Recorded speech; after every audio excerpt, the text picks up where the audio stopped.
Fala pessoal, sejam bem-vindos a mais um Podcastu. Você provavelmente já me conhece, eu sou Igor Ventura, fundador da V3 Marketing, host aqui do Podcastu.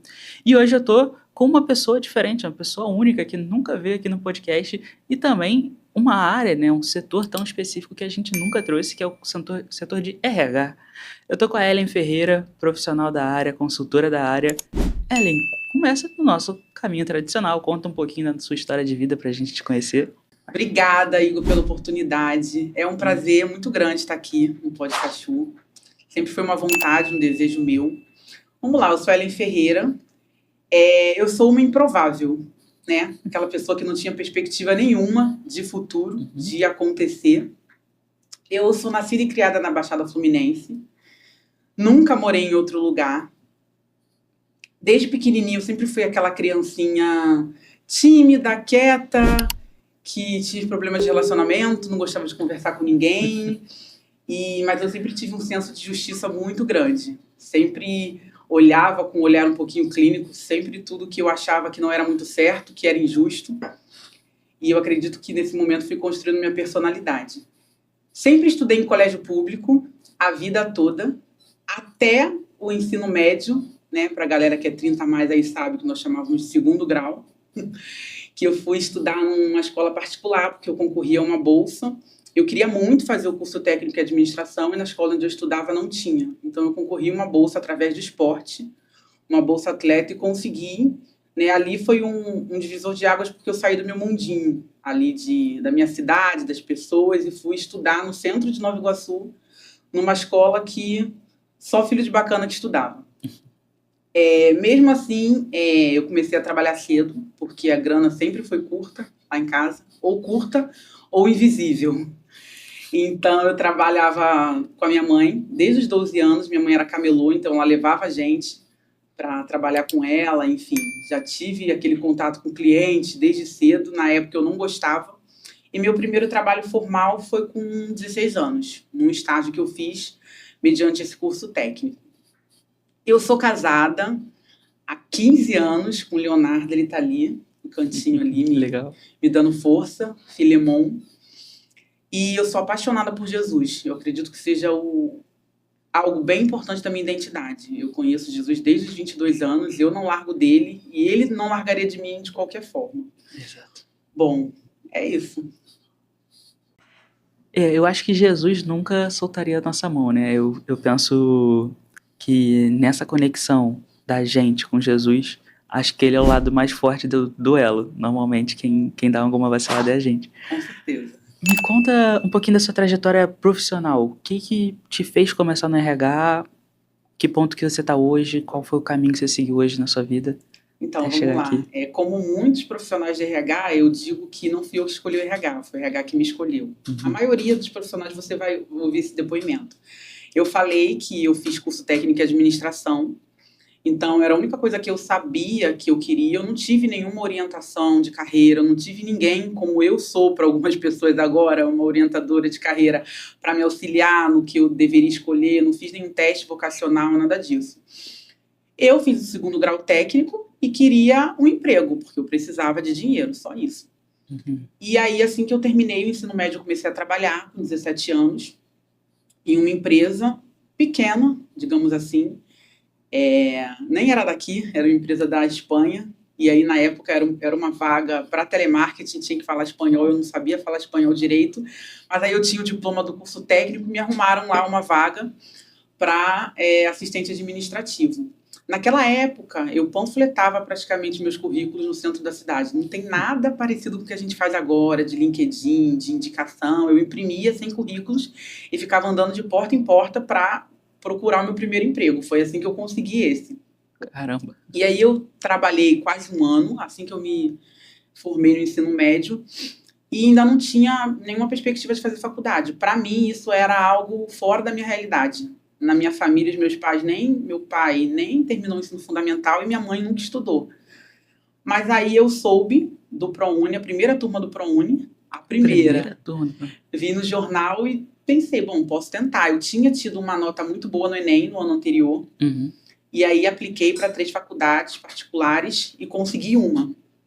Na Legal. época eu morava em Mesquita e essa faculdade era em Madureira, perto do Morro do Juramento. Tinha mais tiroteio na faculdade, perto da faculdade, do que aula. Mas, enfim. E aí eu escolhi administração, porque eu, talvez intuitivamente, porque eu gostava ali de papel, queria trabalhar no escritório, e, enfim. E aí comecei a conhecer o universo de tudo que a administração oferece. Eu sempre brinco que a administração é um pouquinho de tudo e muito de nada. Então, na administração, a gente estuda RH, logística, marketing, enfim, administração de materiais, e eu gostei muito dessa matéria de RH também, mas não me apaixonei logo de cara. E aí eu tentava alguns estágios durante a faculdade, porque eu precisava fazer faculdade e me manter trabalhando, porque apesar de eu ter a bolsa, lá na faculdade, naquela época, era proibido tirar xerox, nós chamávamos assim, tinha que ter um valor ali para comprar livro, alimentação, passagem, então eu tinha que estudar e trabalhar. Caraca. E aí, em um dos meus estágios, eu fui efetivada e depois eu fui transferida para uma área de recursos humanos, digamos assim, o famoso DP, aquele DPzão que tem um pouquinho de cada coisa. E aí, ali eu tive o primeiro contato. E eu gostei muito de trabalhar com aquilo. E eu acabei seguindo, né? Por que eu disse que não fui eu que escolhi o RH me escolheu? Porque determinadas pessoas, assim, têm um poder aquisitivo que lhe dá o poder, né, sendo redundante de propósito, de escolher uma carreira. No meu caso, não. Eu acabei tendo experiência com aquilo ali. As oportunidades de emprego eram aquelas oportunidades que pediam experiência e eu acabava que não conseguia sair daquele meio. E com o tempo, conforme o tempo foi passando, eu fui me especializando. Eu queria muito sair do DP e ter um pouquinho mais de atuação no RH generalista, porque existe uma diferença entre o DP, Departamento Pessoal, que é cálculo de folha de pagamento. Eu acabei esquecendo de trazer a carteira de trabalho, que eu ia fazer uma brincadeira com a carteira de trabalho. Mas folha de pagamento, férias, e o RH ele já trata de desenvolvimento humano, comportamental, o próprio recrutamento e seleção é um pouquinho diferente. Então, com o passar dos anos, eu comecei a estudar um pouquinho mais essas áreas para conseguir entrar nessa esfera. E aí eu já tinha faculdade de administração, eu me formei em coaching. Muitas pessoas falavam assim: por que você não é psicóloga? Faz psicologia, porque eu sou aquelas pessoas que quando a pessoa começa a conversar comigo, daqui a pouco ela já contou a vida toda. Todo mundo fala isso. Eu tive uma conversa ontem e a menina falou isso. E eu não sei por que eu estou te contando essa história. Até crimes já confessaram para mim numa entrevista de emprego. Que isso? Quando eu fui ver, a pessoa já tinha falado. Mas eu falei, eu acho legal a psicologia, mas como eu tenho a visão do negócio, eu gosto de ter a visão do negócio, a administração faz mais sentido para mim. Então, eu me especializei em coaching, fiz 8 certificações em coaching. Caramba. E também desenvolvimento humano. Demorei um pouco para fazer a pós-graduação. E eu achei uma pós-graduação que me agradava, que é Constelação Familiar, Sistêmica e Desenvolvimento Humano. Depois a gente pode falar um pouquinho mais sobre isso, que é como todas as experiências que nós tivemos ali na infância e na adolescência comprometem o nosso desenvolvimento nas empresas. É muito bacana. E entrei para a BRH, na turma do Crescer Sem Barreiras, e me tornei palestrante do maior congresso de RH do Rio de Janeiro, que é o RH Rio, que foi em 2024. Isso daí foi um marco realmente muito importante na minha carreira. E dentro dessa jornada eu descobri que eu amava pessoas mesmo. Eu pensei em sair do RH, fazer transição de carreira algumas vezes, porque realmente é uma demanda muito cansativa, mas eu descobri que faz parte do meu propósito. Em outras áreas da minha vida, além da área profissional, eu me deparei cuidando de pessoas de alguma forma. Então eu entendi que o meu propósito de vida estava conectado com a minha profissão. Entendi. E aí eu estou no RH até hoje e não pretendo sair nunca mais. E que ponto da sua vida que você decidiu ser uma consultora de RH, realmente prestar esse serviço, esse trabalho como consultoria? Eu passei por muitas empresas, e isso foi muito bom, que aumentou meu repertório agora como consultora, de pequenas, médias e grandes. Eu já trabalhei na Oi, já trabalhei no Grupo Stefanini, que é uma multinacional também de tecnologia. Eu já trabalhei na cervejaria Itaipava, sem gostar de cerveja. Eu consegui ficar 4 anos na RH da Itaipava, que também foi uma escola. Trabalhei num escritório imenso de propriedade intelectual e advocacia. Quando eu achei que já sabia de tudo, de todos os segmentos, porque o RH, ele realmente é algo que muitas pessoas já entregam empacotado, mas quando você migra de um segmento para o outro é totalmente diferente. Quando eu pensei que já sabia tudo, eu fui trabalhar no RH da Redditor, que é o ramo hospitalar, e aí eu vi que eu não sabia de nada.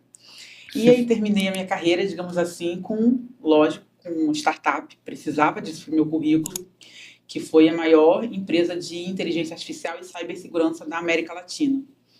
E foi muito legal, apesar de ser pequena, totalmente diferente das empresas tradicionais que eu trabalhei. Então foi uma escola ali, eu trabalhei bastante tempo em cada uma delas e conheci um pouquinho de cada segmento para conseguir compilar tudo, né, e entregar para os meus clientes todo esse conhecimento. E qual que foi o seu maior desafio em questão profissional de RH? Primeiro eu acredito que você deve passar por isso, o empresário, o empreendedor, ele tem sempre uma inquietação. Então, durante o tempo que eu estive como CLT, o que é CLT? Né? Funcionário de carteira assinada, carteira de trabalho, CLT. Eu sempre tive uma inquietação de aquele sangue, aquela veia empreendedora. Então, eu já fui camelô, como eu falei. Se alguém me visse e falasse, ai, que lindas suas joias, eu começava a vender joias, inclusive eu até trouxe uma de presente para a Júlia, uma joia bonita da minha marca, depois estou montando também um time disso. Já vendi biquíni, já vendi roupa, já vendi um pouquinho de tudo. Então, já tinha essa veia empreendedora. Entendi. E sempre quando eu trabalhava nas empresas, eu tinha mesmo uma pretensão de fazer algo com excelência. Eu gostava de atender as empresas, as pessoas, os líderes, os chefes, como se eles fossem os meus clientes. Eu tinha essa característica. 2. 3. Eu observei dentro de vários segmentos que eu trabalhei, desde chão de fábrica até tecnologia, que as pessoas são idênticas, só muda o CPF. Mesmo que tenha o poder aquisitivo, eu já contratei pessoas com salário de 1.800 numa empresa e nessa mesma empresa com salário de 50 mil reais. E eu observava o comportamento humano, as pessoas eram iguaizinhas. Então eu achava aquilo um barato. E eu queria me aprofundar mais nisso e sentia que estando em uma empresa só, eu não ia conseguir. Entendi. Mas o ponto crucial foi em 2019, eu trabalhava numa empresa onde foi uma experiência muito legal, e um dos funcionários dessa empresa, um advogado assim, muito conceituado, me chamou para fazer uma palestra na empresa da mulher dele. Ele falou assim, olha, eu vejo você trabalhando aqui, eu acho tão legal como você se dedica, eu fico impressionado com a sua capacidade de lidar com vários problemas, enfim, distintos. A empresa da minha esposa está passando por um problema com a equipe, com os líderes, você não quer levar uma palestra lá, não? Eu falei, bom, preciso falar com a minha chefe, porque dependendo do horário, e aí combinei sair do trabalho, fui lá levar a palestra às 5 horas da tarde, ele nem conseguiu ir. Quando eu saí da palestra, foi muito legal, foi uma experiência muito boa, e foi a primeira vez que eu falei, caramba, eu tô aqui nessa empresa e as pessoas aqui observam o meu trabalho e querem alguma coisa nesse nível para outras empresas. E uma característica legal dessa empresa que eu palestrei é que era uma pequena empresa, tinha 18 colaboradores. E aí eu fiz essa observação também. Bom, as pequenas empresas e médias não têm a oportunidade de ter um RH como as grandes têm. Verdade. Por que não, sem onerar, sem eles terem que assinar a carteira de um RH, ter uma pessoa à disposição, por que não oferecer um serviço que eles possam procurar quando eles precisam, né? Sem ter essa responsabilidade de ter um RH ali, porque as pequenas e médias empresas talvez não consigam. E aí eu amadureci essa ideia, logo depois veio a pandemia e eu abri um CNPJ e comecei a prospectar e fazer esse tipo de oferta.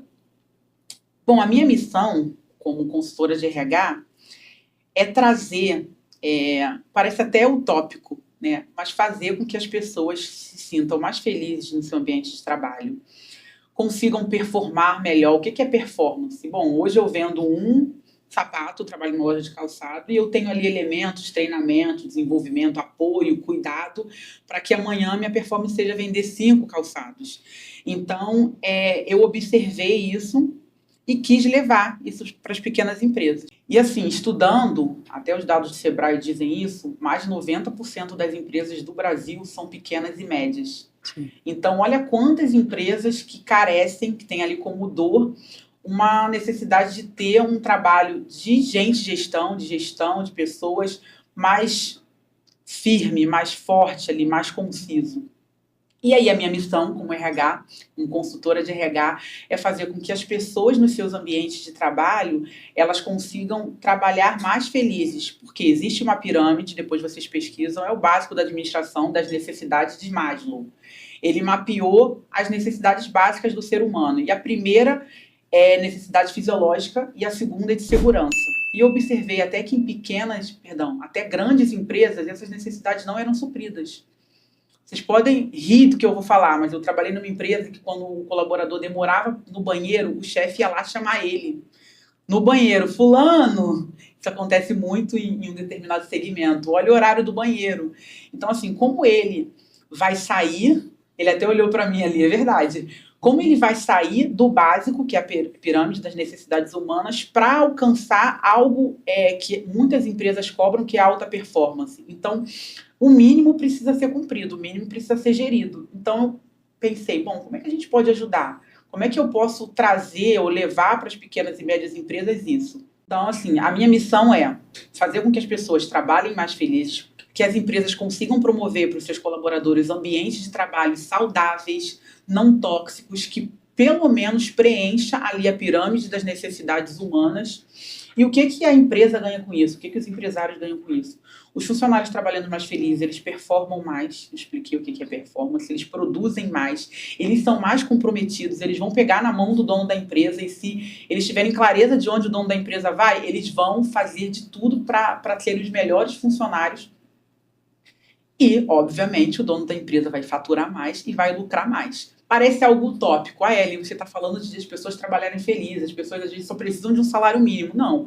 Se fosse algo utópico, a Ambev, que está aqui pertinho, a Ambev ela tem, número 1, né, no ramo que ela atua, e ela tem uma diretoria de felicidade. Vocês acreditam nisso? Deve saber. Além da diretoria de RH, é uma diretoria de felicidade. É uma diretoria preocupada em promover a diversidade, a felicidade do funcionário. Uhum.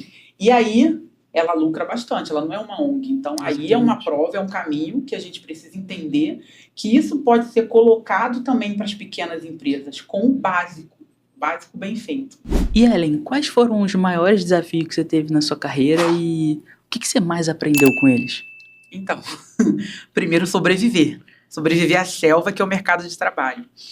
Mas, brincadeiras fora à parte, o primeiro desafio foi conciliar, na época, os estudos com o trabalho. Uhum. Eu fazia faculdade, era bolsista. Eu não poderia só estudar, porque eu não era herdeira, então eu tinha que estudar e trabalhar. Então, eu morava em Mesquita, trabalhava em Duque de Caxias na época, e às vezes no centro do Rio, dependendo do estágio, e estudava em Madureira. Então, conciliar isso, eu lembro que eu virei noites, não uma, várias, umas 3 ou 4 fazendo TCC. Eu ia para o trabalho, ia para a faculdade, chegava em casa, tomava banho, comia, fazia o TCC, tomava banho, tomava café, e isso ficou uns 5 dias, assim, meio virada. E conciliar isso, primeiro, porque realmente não é fácil. Seria ótimo se a gente pudesse só se dedicar aos estudos e depois sair com um diplominha na mão e bem-vindos ao mercado de trabalho. Mas a gente sai com o diploma da faculdade na expectativa de conseguir alguma coisa. Mas para quem estuda e trabalha é punk. Então foi o primeiro desafio. Ali eu vi que realmente ser adulto não é fácil. Depois foi dentro do próprio mercado de trabalho ter a percepção de que aquilo ali talvez não seja o fim, mas seja um meio, seja um caminho. Então, eu já trabalhei em muitas empresas que eu não gostava da empresa, que eu não gostava do gestor, que o salário era ruim, em outras que o salário era bom, mas o clima era ruim. Mas eu sempre procurei, sempre exerci ali as minhas funções de forma excelente, sem deixar nenhuma ponta solta. E nos momentos em que eu estava insatisfeita, eu buscava coisas melhores, mas eu nunca deixei a peteca cair ali onde eu estava. Uhum. Então, isso é um ponto importante da carreira, porque as gerações novas aí, a galera mais nova, tem que se ligar nessa questão, tá? Tá tudo bem você não querer continuar na empresa, você achar que a empresa não é boa para você, mas enquanto você está lá, ela é o seu ganha-pão, é ali que você paga as suas contas, então você precisa valorizar aquele lugar até você dar tchau, entregar a carteira de trabalho para o RH e ir para uma outra oportunidade. Então, eu tinha esse desafio de me manter ali em alta, mesmo quando não estava tudo bem. Tá? Já chorei no banheiro muitas vezes, já fui humilhada por gestor, já aconteceram várias coisas. E a terceira foi dentro do próprio RH, foi quando eu tomei ali a posição, quis tomar a posição de um RH estratégico, não de um RH fornecedor de serviços, porque muitas empresas, muitos gestores, donos de pequena empresa, às vezes pensam que o RH, que é a gestão de pessoas, é um almoxerifado de gente. Olha, eu quero contratar alguém, preciso de alguém desse jeito. Não, é trazer uma visão mais estratégica nas empresas maiores para o líder imediato, nas empresas menores para o próprio dono da empresa. Fazer com que eles entendam que o RH ele é um apoio, sim, mas ele é altamente estratégico no que diz respeito a gerir pessoas. Ele tem que estar do lado do líder para auxiliar numa conversa, num feedback, num aconselhamento, na tomada de decisões. Então, foi essa virada de chave. Foi um desafio. Bom, eu não quero mais ser aquele RH que tenho a empresa, os clientes, dando como meu cliente que eu tenho que fazer como se fosse uma padaria. Pediu, fez. Não. Eu posso muito bem levar o meu conhecimento e a experiência que eu tenho, que não é pouca, como elemento para que eles possam tomar decisão. Então, isso foi uma virada de chave, porque acabou demandando muita energia também da minha parte, porque eu poderia ficar muito bem quietinha ali, só executando, e aí eu tive que estudar mais, procurar mais, entender mais sobre as empresas, mais sobre o negócio. Não existe mais hoje, esse é o meu, eu estou no meu setor e eu faço o meu. No RH estratégico não existe isso. O RH que não entende do negócio, ele não vai a lugar nenhum. Então, foram os 3 principais desafios da minha carreira. Entendi. Caramba, que legal, né, cara? Eu vejo cada vez mais os negócios tomando uma proporção e uma forma mais unificada entre os setores, né?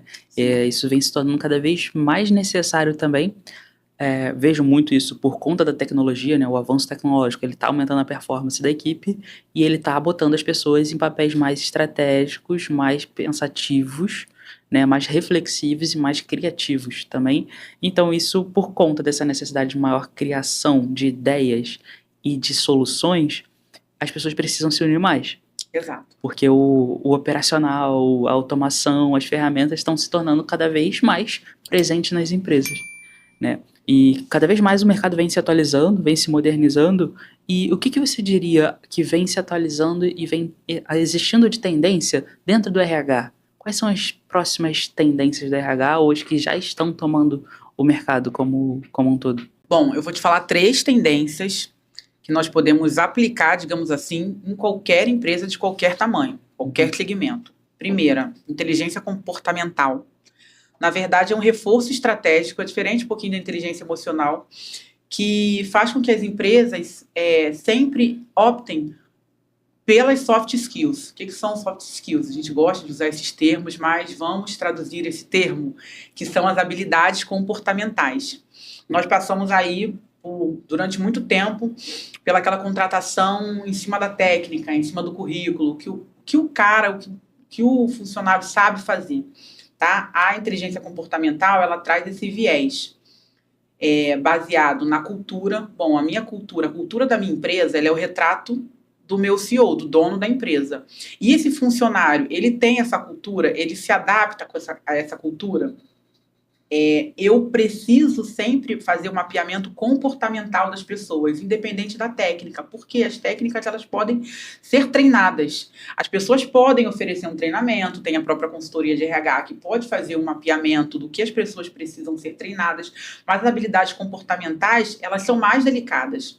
Então, sempre ter um momento de feedback, de conversar com o funcionário, entender o que o funcionário, o que o time precisa para evoluir, para corresponder às expectativas, recompensar o funcionário, ter ali um processo, um plano mesmo que seja pequeno, de desenvolvimento para que o funcionário entenda para onde ele quer ir.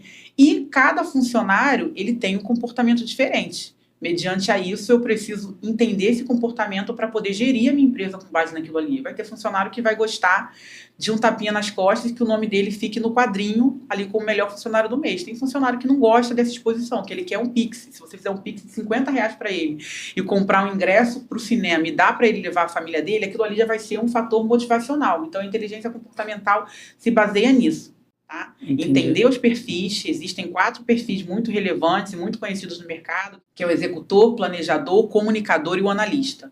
Então, eu também aplico alguns testes comportamentais e eu faço com que os gestores entendam bem, de uma forma bem básica, esses perfis para conseguir gerir a empresa.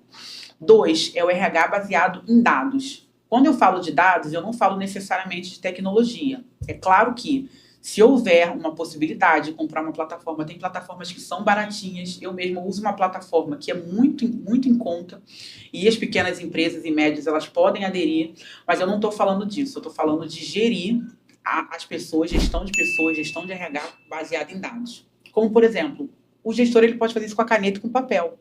Então, um exemplo, tem o Igor aqui, e o Igor está falhando muito durante o dia a dia de trabalho dele. Eu vou chamar a atenção dele, mas eu não posso chamar a atenção dele assim do nada. Eu preciso ter dados. Eu já fiz isso com papel e com caneta, com uma liderada minha. Anotei, eu já não estava aguentando mais ela mexendo no celular o tempo todo. Jovens, não façam isso nas empresas, saiam do celular, pelo amor de Deus. E aí eu pensava, era o meu primeiro feedback, como é que eu vou conversar com ela de modo que eu tenha repertório para chamar a atenção desse funcionário? Porque aí a gente sai da esfera do achismo, são dados.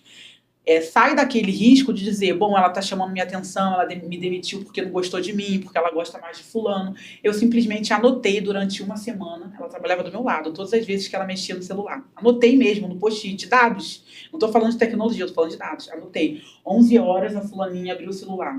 11h25. E eu mostrei para ela que num dia ela parou o serviço para mexer no celular 18 vezes. Quando eu fui conversar com ela, eu poderia chegar e falar, fulana, eu tô te chamando a atenção aqui porque você tá mexendo muito no celular. Ela vai falar, não tô.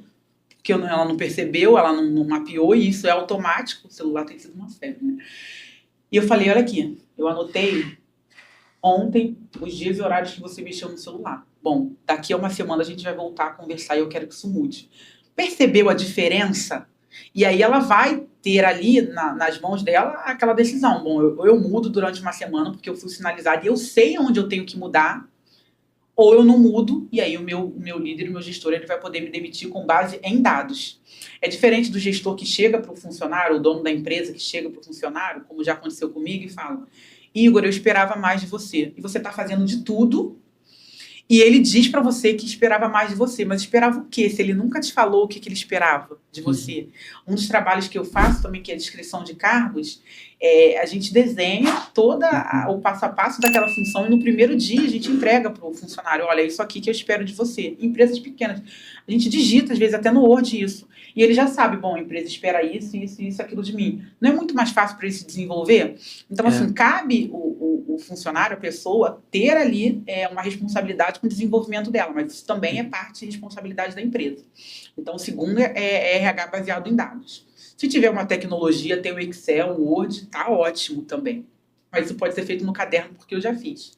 E terceiro é o modelo RH parceiro de negócios, que o mercado chama de business partner, parceiro de negócios. Eu já falei um pouquinho sobre isso. É aquele RH que ele tem uma visão do negócio.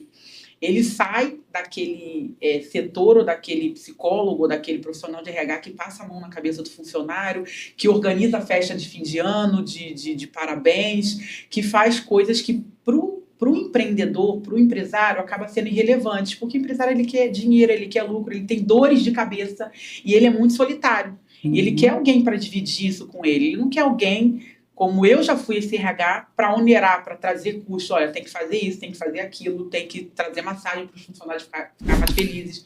Não, eu posso até trazer massagem. Eu fiz até isso num cliente meu, desculpa. Mas eu expliquei, bom, eles estão cansados, festa de final de ano, a gente vai levar massagem, eles vão sair daqui se achando o máximo. E custou R$300 essa massagem, para 10 pessoas. E aí se eles pensavam em sair da empresa para 2025 trabalhar em outra, eles não pensam mais, né?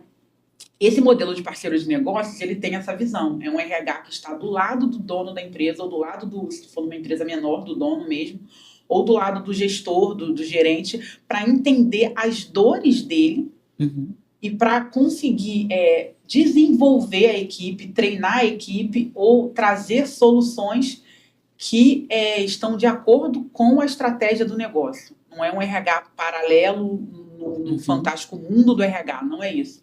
E é esse modelo que tem se tornado assim mais comum e acabou realmente mostrando, ainda bem, parabéns para nós, profissionais de RH, mostrando que realmente o RH estratégico ele traz um peso para as empresas de todos os tamanhos.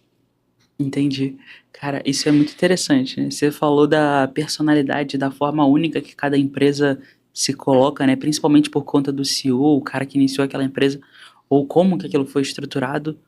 E eu vejo que o trabalho de RH ele é muito personalizado, né? Sim. Como é que você personaliza, como que você customiza isso para cada empresa? Então, o meu trabalho, a minha consultoria, ela é 100% customizada.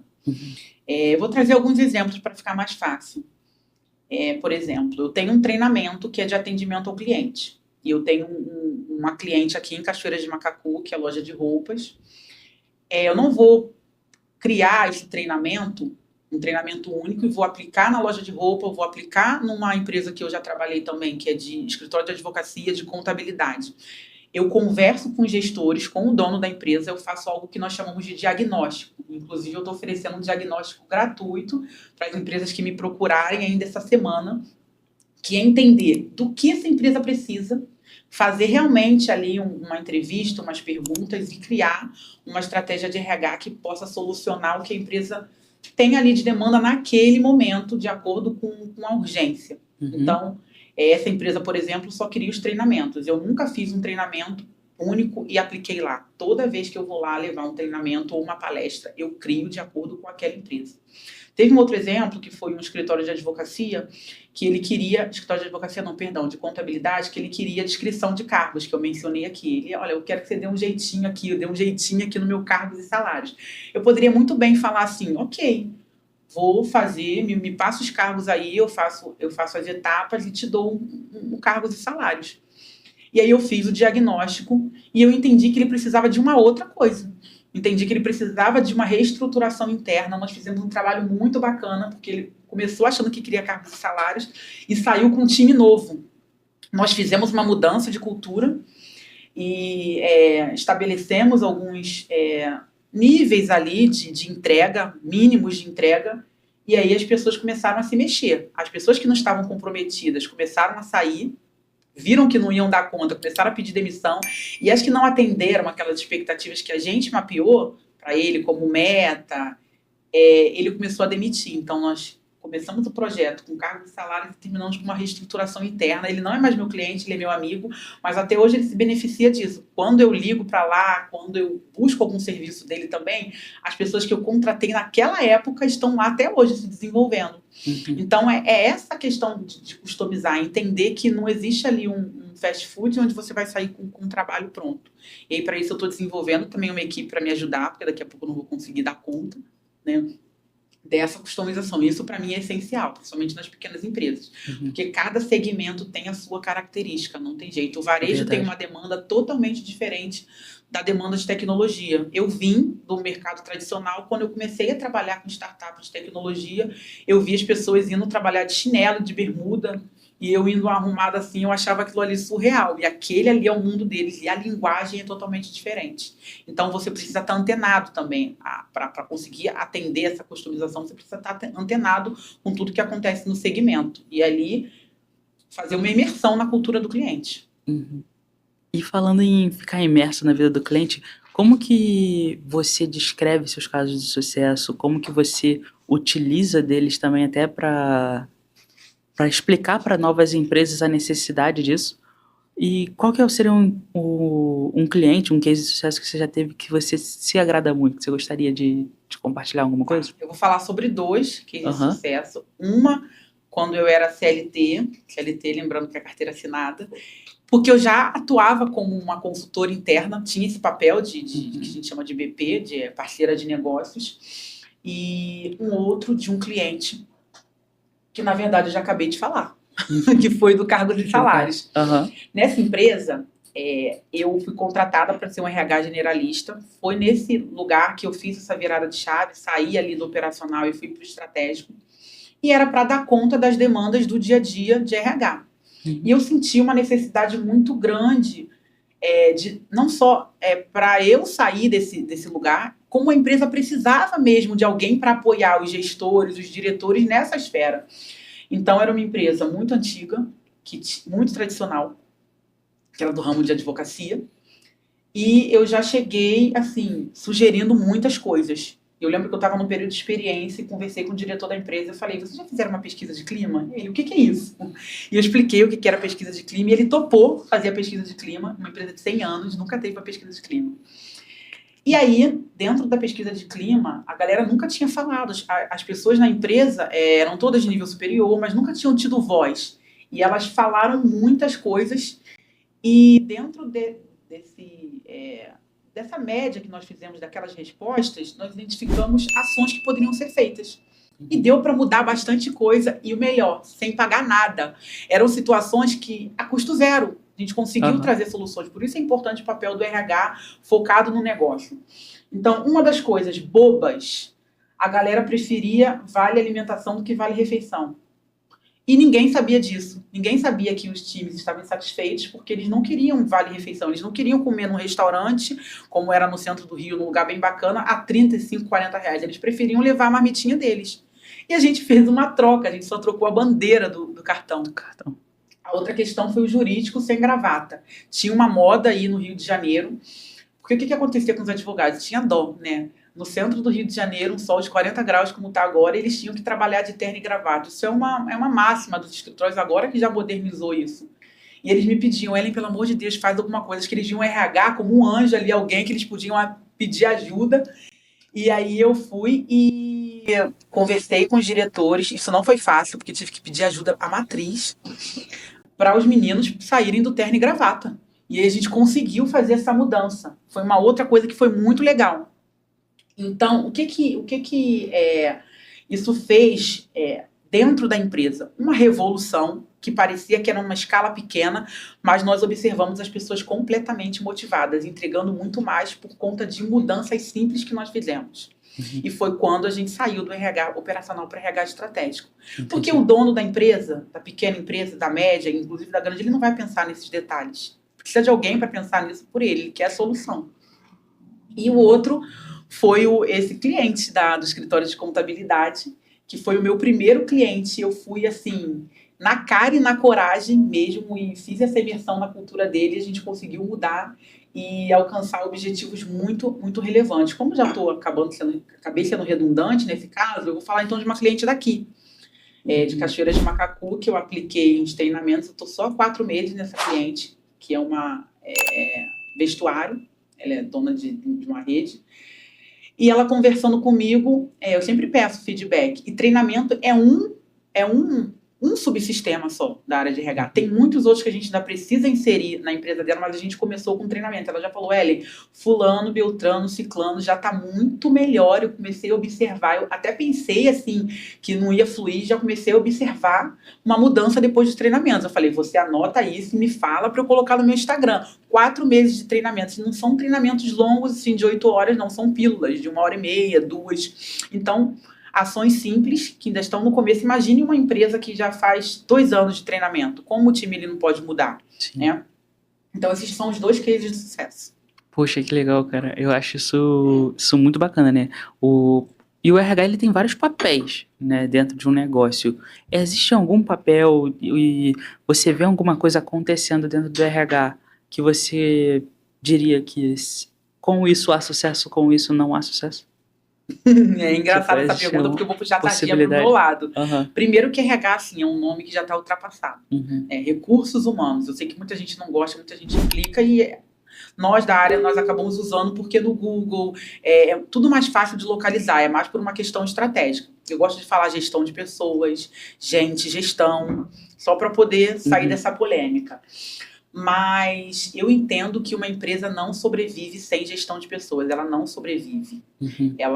Eu não digo sem o setor de RH. Às vezes a empresa não tem um setor de RH. O Geração de Valor do Flávio Augusto não tem um RH, mas ele tem uma ótima gestão de pessoas. Então, provavelmente ele tem alguma consultoria, alguém que não está full time, não está 100% ali, mas dá ajuda e dá o caminho para eles seguirem. Então, uma empresa sem gestão de pessoas não sobrevive. O que é gestão de pessoas? Foi o que eu expliquei antes. Ter um líder que conhece de pessoas, ter um líder que se preocupa com as pessoas, que não necessariamente é bom tecnicamente. Vocês já repararam que no futebol os técnicos não eram os melhores jogadores, não eram os craques? Sim. Então é sobre isso. Isso acontece muito nas empresas. O cara é craque, é muito bom naquilo que ele faz e ele é promovido a líder. Aí é um desastre. Porque ele não é preparado, ele não faz um treinamento para isso e acaba dando problema. Então, é ter essa gestão de pessoas, vou promover, eu preciso de um líder, minha empresa cresceu, eu tenho que treinar essa pessoa para lidar com gente. Não necessariamente lidar com as questões técnicas, porque isso eu posso contratar um treinamento, alguém pode ensinar. Então, uma empresa ela não sobrevive. O RH ele é crucial em tudo. A gestão de pessoas é crucial em tudo. E quando tem uma gestão de pessoas e não é boa, ela não se desenvolve, a empresa não cresce. Então, são dois padrões. A que não tem, não vai sobreviver muito tempo. Por isso que 80% das pequenas empresas fecham no Brasil. Muito provavelmente por conta de má gestão de pessoas.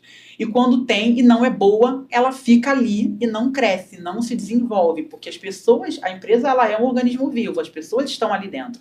Enquanto as pessoas estão se desenvolvendo, as empresas estão se desenvolvendo. Se as pessoas pararam de se desenvolver, as empresas param. E esse era um dos motivos que eu também levava em consideração quando eu trocava de empresa. Quando eu já aprendia tudo, mesmo que fosse muito legal, a empresa fosse muito boa, e eu percebia que eu parava de aprender, parava de me desenvolver, eu procurava trocar. Então, é extremamente importante. O papel da gestão de pessoas é crucial em qualquer lugar. Entendi. Eu vejo que você até falou da questão de você não se ver mais desenvolvendo naquele ambiente e querer mudar de ambiente. Eu vejo que isso é uma dificuldade também de muitas outras empresas, né? Reter talento, manter o cara que tá performando bem, o cara que manda bem naquela função, ou ele acaba, igual você falou, o craque, ele quer sair para um outro time, ou ele quer assumir outro papel. E como que você, dentro da sua função de consultora, ajuda empresas a reterem esses talentos dentro da empresa? De que talento a gente está falando? A gente tem que entender primeiro de que talento a gente está falando. Por quê?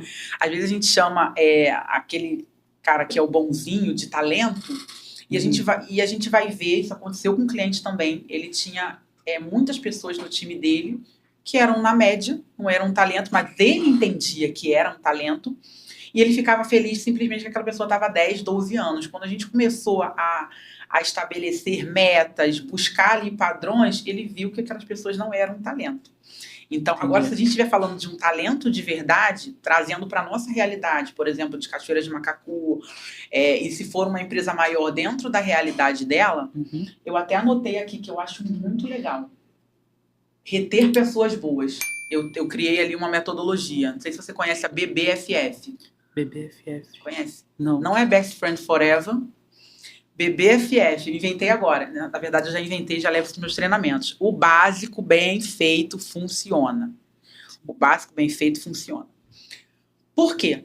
A gente está falando, lembra que eu falei das pirâmides das necessidades humanas? Sim. Então, às vezes, as empresas precisam até de uma consultoria de RH, e eu também faço esse papel ali, um pouquinho de psicóloga, de coach, para colocar as pessoas com os pés no chão, trazer para a realidade.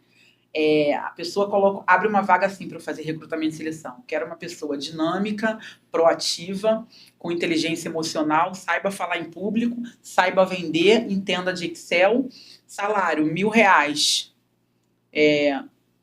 Primeiro, com esse perfil você está querendo um outro empresário. Você não está querendo um funcionário, você está querendo um outro empresário. Então, qual é o básico bem feito?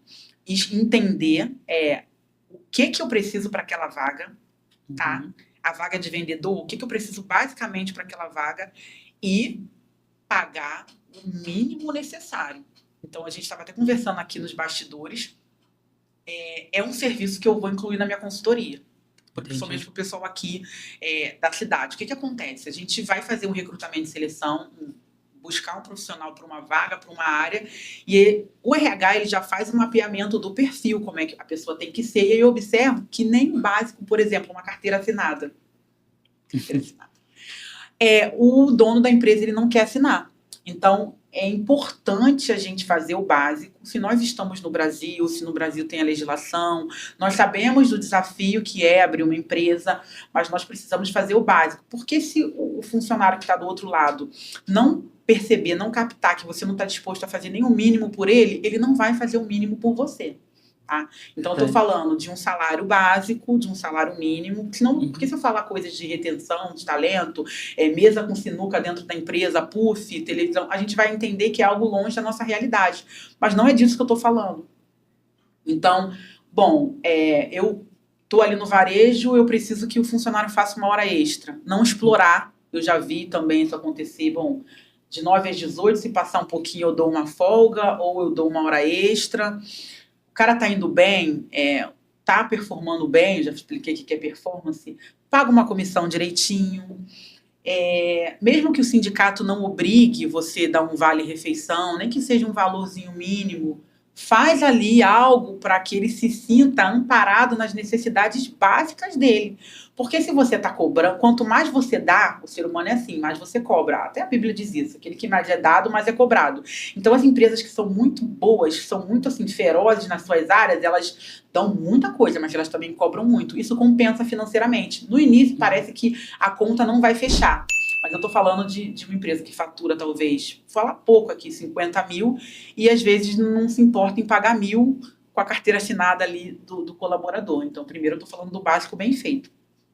E segundo, que é sempre trabalhar sobre o comportamento. Ter as pessoas certas no lugar certo. Meu marido aqui é um exemplo que eu sempre uso ele como exemplo. Ele é comunicador, aquela pessoa que gosta de conversar, que está dentro daqueles perfis comportamentais. Gosta de sair, está sempre falante, igual você, igual o próprio Galdino. Se eu pegar esse profissional e colocar ele sentado no computador, fazendo uma conciliação bancária, fazendo um trabalho administrativo, ele vai deprimir e ele não vai ser o melhor funcionário. Você vai falar, nossa, ele é tão legal, ele é tão bom, por que ele não está indo bem? Porque eu tive dificuldade de mapear o perfil dele de acordo com a vaga. Isso é básico. Isso é fácil de fazer. Com uma consultoria fica mais fácil ainda. Então, ter as pessoas certas no lugar certo. E a mesma coisa aquele rapaz que é tímido, pacato, quietinho, e colocar ele para ser um vendedor, um locutor, alguém que fica de frente da loja. Ele não vai conseguir. E às vezes é só aquela vaga que tem, é só aquela pessoa porque alguém indicou, porque alguém quer ajudar alguém, e a pessoa se dá mal naquela função. E aí não retém. Às vezes ele é um talento, mas ele não fica satisfeito porque ele não está feliz. Então, mapear. Isso não é difícil de fazer. A gente faz isso em 5 minutos no teste comportamental, que eu levo para os meus clientes. Outra questão a gente, mesmo nessa mesma pergunta, entender que o funcionário, como eu já falei, ele vai interpretar sempre o comportamento do dono da empresa. Então, se ele perceber que você está crescendo, mas que você está levando ele para o crescimento, ele vai abraçar o seu sonho e se ele for um talento, ele não vai ser aquela pessoa que vai virar um concorrente seu, concorda? Porque se ele é muito bom naquilo que ele faz, ele pode muito bem abrir a empresa dele. Mas o que vai motivá-lo a ir com você é você crescer e ele ter a informação ali, ele ter a sensação e ter elementos que façam com que ele entenda que ele está crescendo junto. Não dá para você faturar 1 milhão, já tem muita gente por aqui faturando isso, ainda bem. Conheço. E o seu funcionário está com um salário mínimo sempre, ele é o seu melhor funcionário. Não, é meu braço direito, ele é o cara. Isso vai fazer com que ele murche, ou que ele vá para o concorrente, ou ele vai abrir sua própria empresa. Sim. Outra questão também ele perceber que ele não é tratado de forma diferente. Eu também já vi empresas que, por exemplo, é o básico, gente, a gente está falando de necessidades básicas, que o banheiro era diferente. O dono da empresa usava um banheiro e os funcionários usavam outro. O que você está comunicando quando você faz isso? Que a pessoa... Uma segregação ali. Que a pessoa, exatamente, é uma acepção. Então, se um talento, e eu já estive numa empresa assim, e eu saí de lá, se um talento observa algo desse nível, ele não vai permanecer na sua empresa, ele não vai querer ficar na sua empresa. Então, valorizar com o básico. Outra questão que eu anotei também é treinar e acompanhar o desenvolvimento dessas pessoas. Porque as pessoas elas tendem a estarem satisfeitas muito rápido com aquilo que elas conquistaram. Amanhã ela já quer outra coisa, ela já alcançou, ela já quer outra coisa. Então, o desenvolvimento, ele é responsabilidade do colaborador. Nós somos gestores da nossa carreira, mas o dono da empresa também tem essa responsabilidade. Entendi. Então, no menor nível que seja. Então, por exemplo, eu preciso de um curso de vendas, para o meu funcionário ser um vendedor melhor. Eu posso pagar, às vezes a empresa não tem condições de pagar o curso todo, eu pago a metade e ele paga a metade. Porque ele vai entender, poxa, a empresa está preocupada comigo. Mesmo que eu saia depois da empresa, eu vou levar esse conhecimento. Então, ajudar, nem que seja no nível pequeno, e às vezes dá pra gente falar isso, a gente está falando de coisas assim, baratinhas. Tem curso que é R$30, tem curso que é R$100, tem mentoria que é R$200. Então, de acordo com o crescimento da empresa, ela tem que ir levando essas pessoas para cima também. Sim. E outra questão para reter bons talentos são os líderes. Os líderes, eles precisam estar treinados, uma inteligência emocional assim top, porque as pessoas não deixam as empresas, elas deixam os líderes.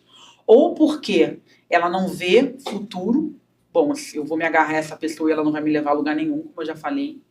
Ou porque ela não aguenta trabalhar com essa pessoa. Às vezes o líder, ele é tão insuportável, ele é tão bom tecnicamente, e a empresa tem que manter aquele cara lá porque ele é bom e ele ajuda, mas ele é o cão chupando manga para os colaboradores e as pessoas vão embora. Ninguém aguenta viver num ambiente tóxico. Então, se os líderes não forem, e isso acontece muito, em larga escala, se os líderes não forem treinados, não tiverem um cuidado diferenciado do dono da empresa, não é um cuidado que eu estou falando de levar ele para o spa, não. Por exemplo, você é o dono daqui, você cresce e traz alguém para sua gerência. Você almoçar com essa pessoa, você conversar com essa pessoa, você compartilhar com essa pessoa e você contribuir para o crescimento dela. Para que as pessoas que estiverem debaixo do guarda-chuva dela sintam que isso flua. Porque senão elas vão se sentir totalmente longe do negócio. E tem líder, eu também já tive uma amiga que acabou não se tornando minha cliente, infelizmente, que ela saiu da empresa, que ela falou que via nas câmeras que a gerente maltratava as meninas, que quando a gerente foi desligada por conta disso, as meninas comemoraram na câmera, se abraçaram, choraram porque a gerente foi desligada. A menina era tão tóxica, era uma clínica de dentista. E eu fiquei, meu Deus do céu, olha só o nível de saúde mental que a liderança está hoje em dia. Então, a gente não consegue reter bons talentos, se a liderança não estiver capacitada. Eles sentem o cheiro de liderança tóxica de longe, os bons talentos. Isso é uma coisa que eu realmente percebo que acontece muito, né? Demais. Eu atendendo empresas, né, principalmente entendendo que as pessoas são mais transparentes com profissionais da minha área, né, na área de marketing. Na área de marketing, o que acontece? A gente passa pelo bastidor da empresa, pelo que não está só sob os olhos do CEO também. Sim.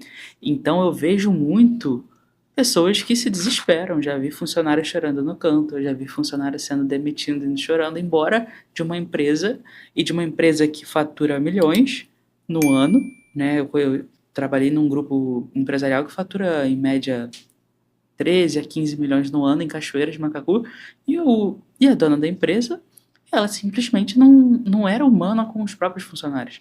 Me contrate. Dona dessa empresa, estou aqui para te ajudar, me contrate. A pessoa, ela precisa ter a consciência de humanidade com o outro, né?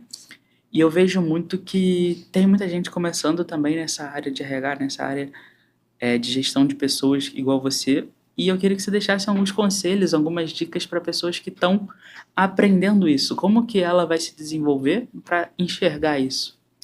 Você diz um conselho para os novos profissionais de RH. Seja forte e corajoso. Acho que Josué 1:9, né? Seja forte e corajoso, primeiro. Segundo, se não for apaixonado por pessoas, não embarque. É realmente algo que você precisa de um combustível além, porque não é um mercado que dá dinheiro assim de cara. Entendi.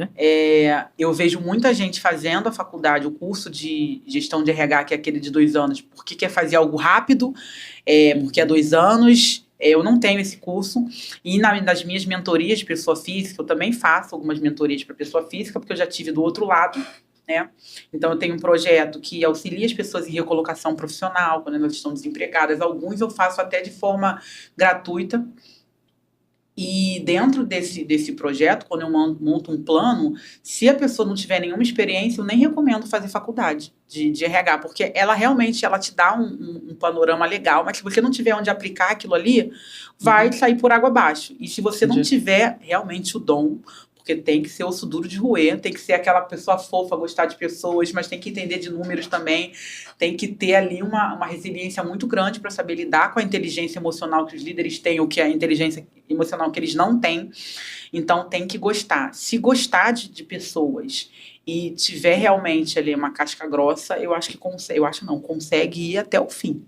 Então é preciso medir isso, essa questão de vocação. Eu sei que é difícil, mas às vezes vale muito mais a pena você testar o mercado de trabalho. Eu fiz isso 1 ano antes de fazer qualquer faculdade, do que já sair de cara entrando numa faculdade, ter custo para depois sair com o diploma na mão sem saber o que fazer. E muitas das pessoas optam por faculdades mais curtas, que eu também não tenho nada contra, mas se elas não vierem acompanhadas de experiências e de outros elementos, elas realmente não vão servir para nada. Tá? E já chegando ao final aí da entrevista, já com as últimas perguntas. Gente, eu sempre quis fazer isso, em homenagem ao pastor Gazenha e à pastora Drica. Um beijo para vocês. Obrigada por todo o carinho. Quando tá acabando, a gente sempre faz. Que legal. Tá acabando, né? Tá acabando. Que pena. Assim, eu tenho algumas últimas perguntas e uma das coisas principais que eu vejo é que parece que existem áreas dentro da gestão de pessoas, dentro do RH, que a gente, como empreendedor, às vezes acaba não olhando ou que tem mais necessidade de olhar. Quais que você vê que são essas áreas e como que seriam as soluções? Entendi. A gente precisa primeiro compreender o seguinte. Seria ótimo se a gente não tivesse essa distinção assim, das áreas de RH e das áreas de negócio, porque o RH nada mais é um facilitador de negócios. Então, assim, ele enxerga alguns gaps, né, alguns níveis baixos, algumas dificuldades ali, ou um potencial de crescimento que talvez o gestor esteja tão pegado, digamos assim, em linguagem popular, que não observa. Então, eu entendo que na própria gestão, tanto que a minha consultoria está se expandindo só de RH para uma consultoria de negócios, porque, primeiramente, rotatividade. A rotatividade é uma praga que os donos de empresa, eles não observam esses números e é algo que mais dá prejuízo. Se você vê a curva de rotatividade, o que é a rotatividade, né? Aquela contratação que você faz e não dá certo e tem que tirar e contratar de novo. Ou a pessoa não fica porque ela não quer, arrumou uma coisa melhor, ou a gente contratou achando que o cara era um santo e quando vai ver não é e você tem que desligar. Então, esse troca-troca de funcionários ali, ele gera um custo. Não é só o custo da rescisão que você vai pagar e da contratação. Existe uma curva de aprendizado. Então, assim, essa curva, enquanto ele não está totalmente adequado ao cargo e treinado 100%, ele não vai render, que é o performar, que a gente chama, da maneira que deveria. Enquanto isso não está acontecendo, o dono da empresa poderia estar ganhando 1.000 ali com os atendimentos dele ou com o trabalho dele, está ganhando 400, porque ele ainda está em treinamento.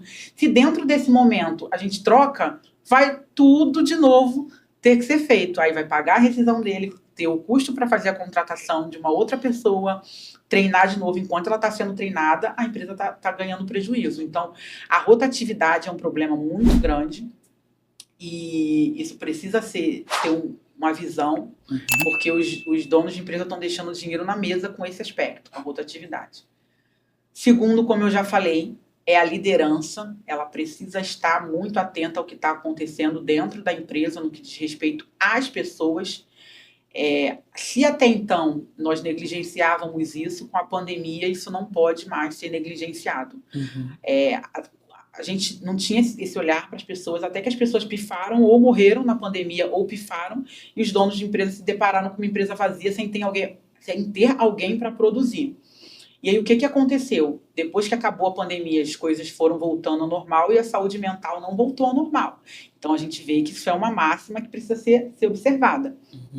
E os líderes, eles têm total impacto ali com essa questão da saúde emocional das pessoas. Então, é um processo de desenvolvimento de liderança, sendo redundante, mais uma vez, de propósito, a gente tem que olhar isso com carinho, com cuidado, muito cuidado, para que a gente não só afaste as melhores pessoas, para que a gente também não mate as pessoas ou dê um tiro no nosso próprio pé. Porque se aquela pessoa tiver um problema emocional, ela vai se afastar pelo INSS e a empresa vai ficar sem o melhor funcionário dela, que saiu porque estava sobrecarregado, e não só sobrecarregado, como ele era humilhado e ofendido pelo líder. E aí, a partir desse ano, agora 2025, empresas, saúde ocupacional está envolvida com a saúde mental, ou seja, depressão, ansiedade, agora é uma doença ocupacional. Então, não é mais algo que eu estou doente e vou me afastar. Não, a a empresa vai ter que criar ações para evitar que o ambiente seja tóxico, vai ter que criar ações para monitorar isso, se as pessoas estão saudáveis ou não.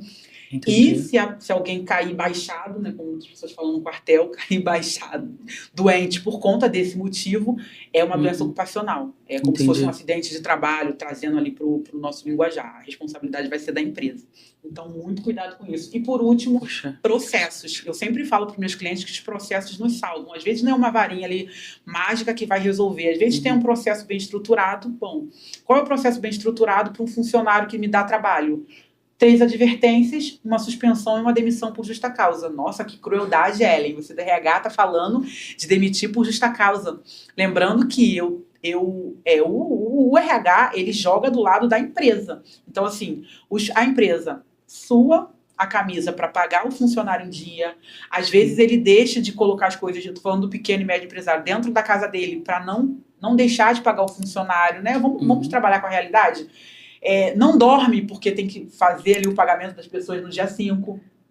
Se preocupa, e aí o funcionário vai lá e quer fazer as coisas de qualquer maneira? Não, nós temos que ser justos. Então, um processo, eu sempre oriento os meus clientes. Bom, a pessoa está te dando trabalho, todo mundo é adulto, todo mundo fez exame admissional e, a princípio, né, tá com a cabeça ali legal e sabe pelo menos distinguir o certo e errado. Então, se eu tenho um processo, eu sinalizei que ele errou, ele continua errando, eu dou uma advertência, dou uma outra, dou uma suspensão e demito por justa causa, essa questão de demitir por justa causa, ninguém fica sabendo, outra empresa não vai saber que ele foi demitido por justa causa e evita que o empregador, que o empregador tenha aquele custo milionário de rescisão.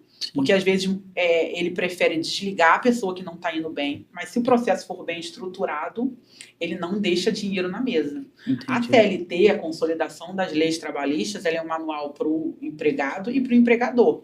Então, se a gente estabelece processos no nosso dia a dia simples, ele vai jogar também ao nosso favor. Outro processo também que é interessante que as empresas não têm, o que eu comentei com você, a pessoa chega no trabalho, ela é nova, por mais que ela tenha muita experiência, ela não tem um treinamento daquele trabalho direito. Chega aqui e faz isso, ou às vezes o funcionário com ciúme, ou que tem problema emocional também, vai lá e não vou ensinar não, ninguém me ensinou.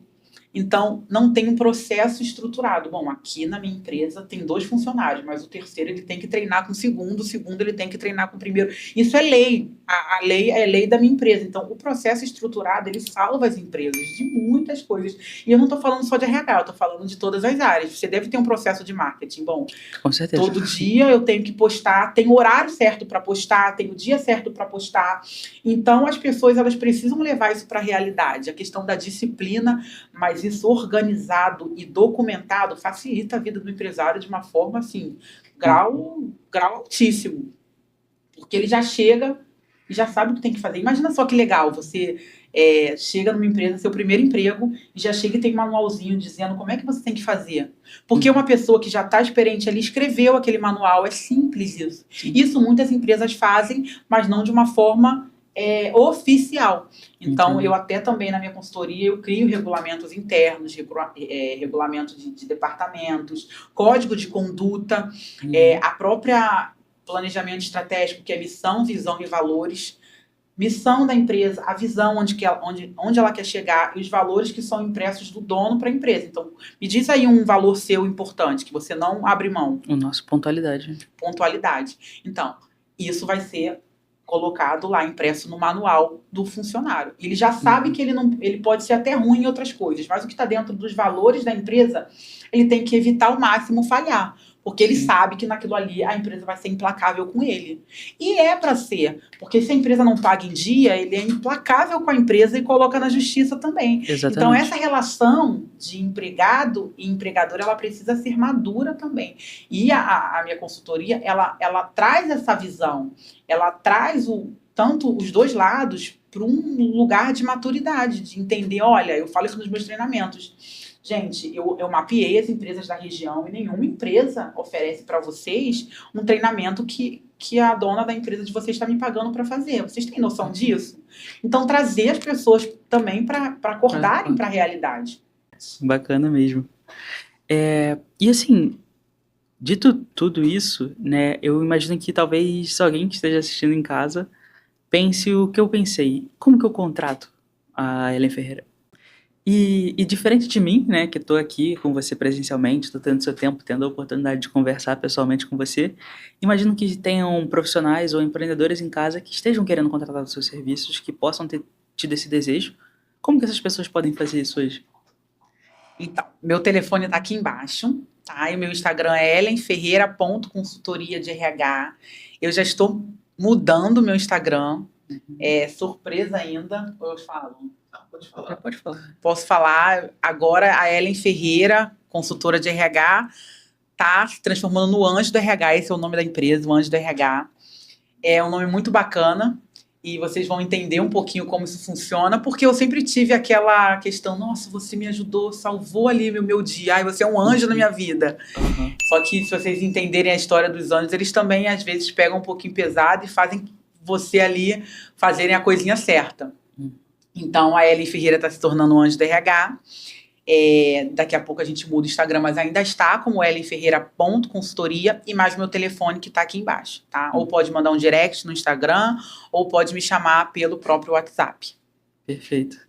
E agora para a gente fechar, né, deixa a nossa tradicional mensagem para quem está acompanhando a gente, deixa um recadinho aí para quem.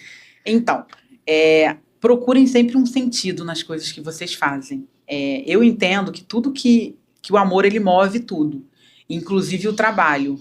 Então, quando a gente ama as pessoas e quer fazer alguma coisa por elas, nós achamos sentido em tudo. Bom, eu vou trabalhar, eu vou fazer aquilo que eu preciso fazer porque eu amo alguém e alguém é importante para mim de modo que eu preciso me mover. Então, que os seus sonhos, que o amor pelas pessoas venha te movimentar em busca dos teus projetos, em busca de uma melhoria contínua, mas eu não posso deixar de dizer um versículo que a gente tem que amar o próximo como a si mesmo. E se a gente não se amar, se a gente não se cuidar, se a gente não olhar para nós mesmos ali como pessoa importante, nós não teremos condições de fazer nada por ninguém. Então, essa é um recadinho que eu deixo. Então, se cuide, se ame, se preocupe com você, com a sua carreira, com a sua empresa.